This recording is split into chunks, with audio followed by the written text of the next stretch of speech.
You're going to take 2 coffee filters and you're going to cut them into a heart.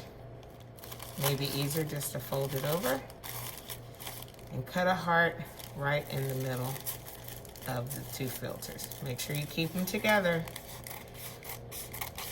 Then, there's your heart. You're gonna take a tea bag.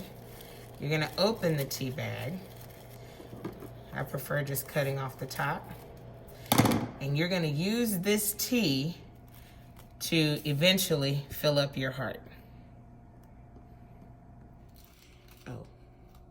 Once you have cut out the 2 hearts, you're gonna sew them together and leave an opening to put the tea inside of the filters.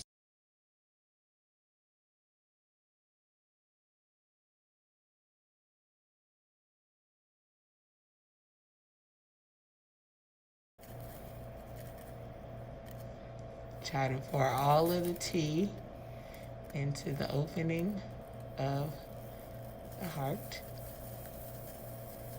And once you've completed that, now we're going to sew the heart shut.